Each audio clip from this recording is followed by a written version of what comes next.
Darcy had no intention of turning to page 49, or to any other page.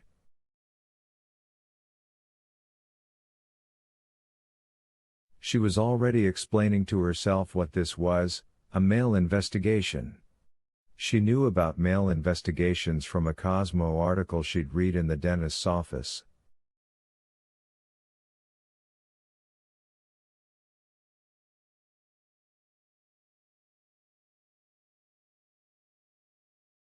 A woman had written into one of the magazine's many advisors, this one the on-staff shrink who specialized in the often mysterious bearded sex, about finding a couple of gay magazines in her husband's briefcase.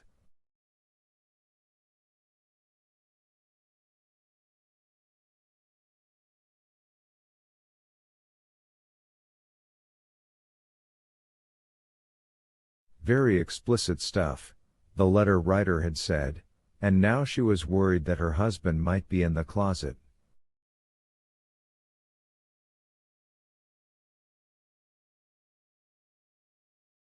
Although if he was, she continued, he was certainly hiding it well in the bedroom.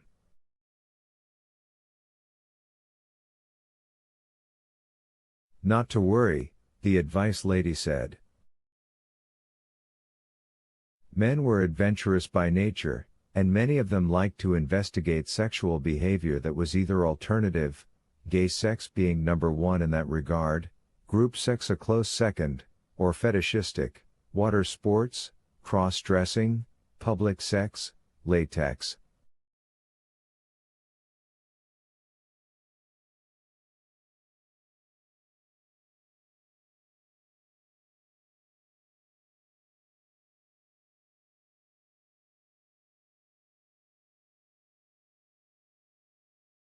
And, of course, bondage.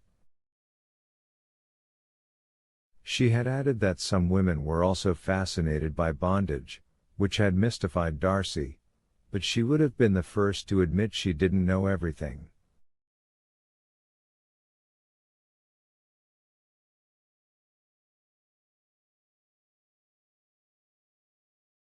Male investigation, that was all this was. He had maybe seen the magazine on a newsstand somewhere, although when Darcy tried to imagine that particular cover on a newsstand, her mind balked, and had been curious.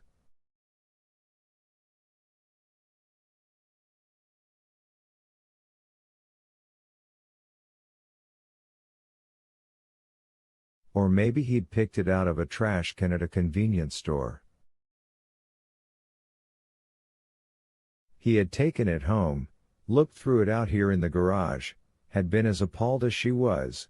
The blood on the cover model was obviously fake, but that scream looked all too real, and had stuck it in this gigantic stack of catalogs bound for the recycling bin so she wouldn't come across it and give him a hard time.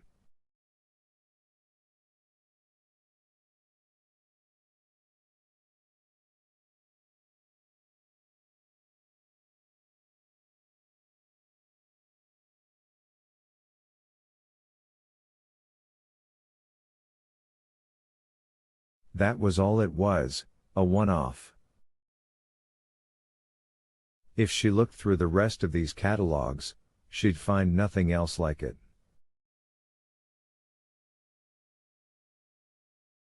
Maybe a few Penthouse S and Panty mags. She knew most men liked silk and lace, and Bob was no exception in this regard, but nothing more in the bondage bitches genre.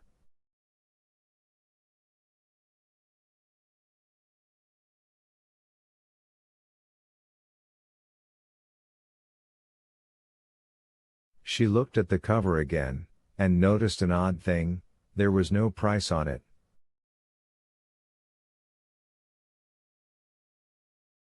No barcode, either.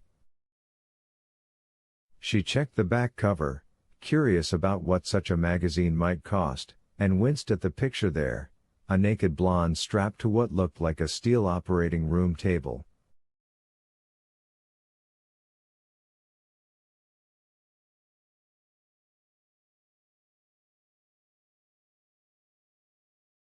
This one's expression of terror looked about as real as a $3 bill, however, which was sort of comforting. And the portly man standing over her with what appeared to be a ginsu knife just looked ridiculous in his armlets and leather underpants, more like an accountant than someone about to carve up the bondage bitch du jour.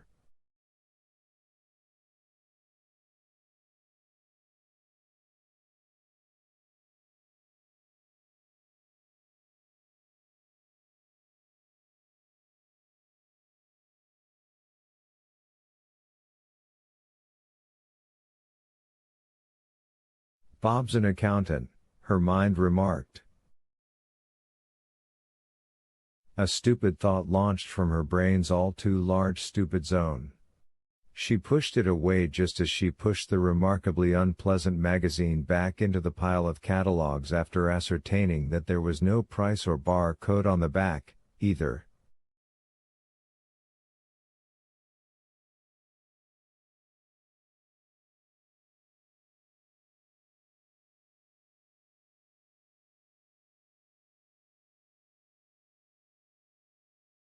And as she shoved the cardboard box under the workbench, she had changed her mind about carting the catalogs back into the house.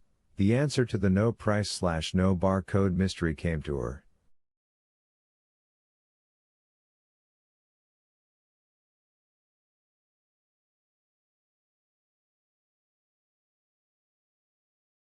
It was one of those magazines they sold in a plastic wrapper, with all the naughty bits covered.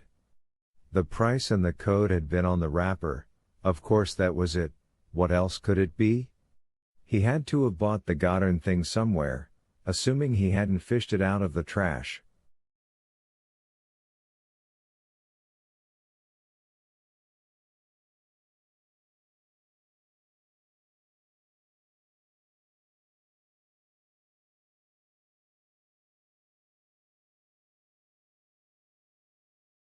Maybe he bought it over the internet.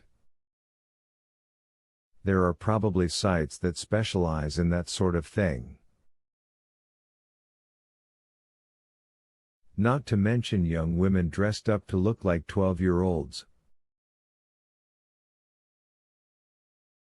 Never mind, she said, and gave her head a single brisk nod.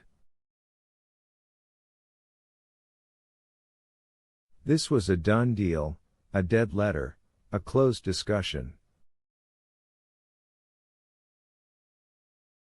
If she mentioned it on the phone when he called later tonight, or when he came home, he'd be embarrassed and defensive.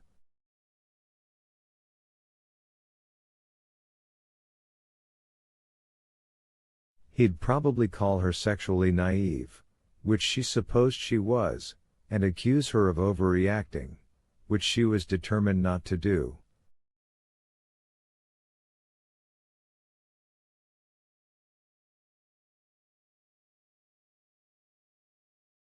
What she was determined to do was roll with it, baby. A marriage was like a house under constant construction, each year seeing the completion of new rooms.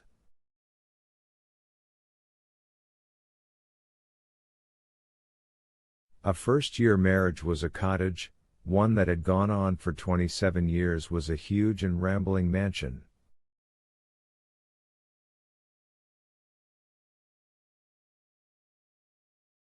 There were bound to be crannies and storage spaces, most of them dusty and abandoned, some containing a few unpleasant relics you would just as soon you hadn't found.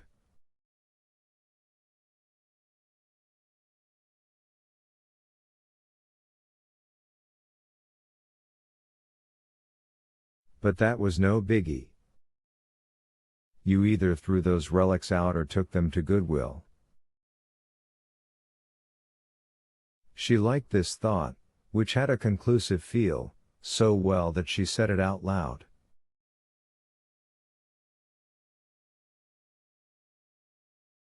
No biggie. And to prove it, she gave the cardboard box a hard two-handed shove, sending it all the way to the rear wall.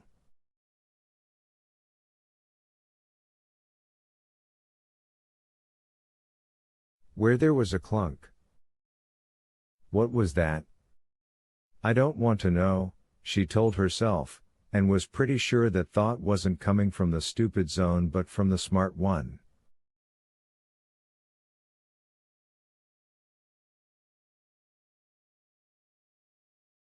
It was shadowy back there under the work table, and there might be mice. Even a well-kept garage like this one could have mice, especially once cold weather came, and a scared mouse might bite.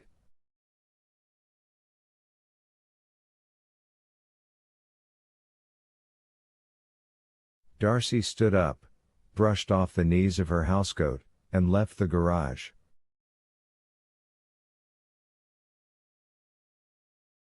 Halfway across the breezeway, she heard the phone begin to ring. 3. She was back in the kitchen before the answering machine kicked in, but she waited.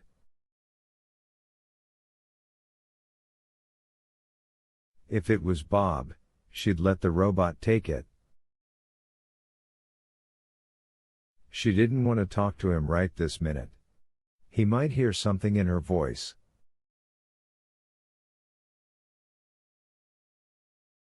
He would assume she'd gone out to the corner store or maybe to Video Village and call back in an hour.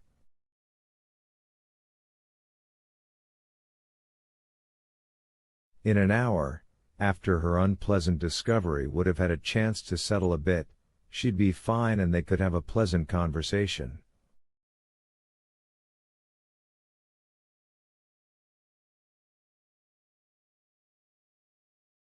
But it wasn't Bob, it was Donnie. Oh, shoot, I really wanted to talk to you guys. She picked up the phone, leaned back against the counter, and said, "So talk. I was coming back from the garage." Donnie was bubbling over with news. He was living in Cleveland, Ohio, now, and after 2 years of thankless toiling in an entry-level position with the city's largest ad firm, he and a friend had decided to strike out on their own.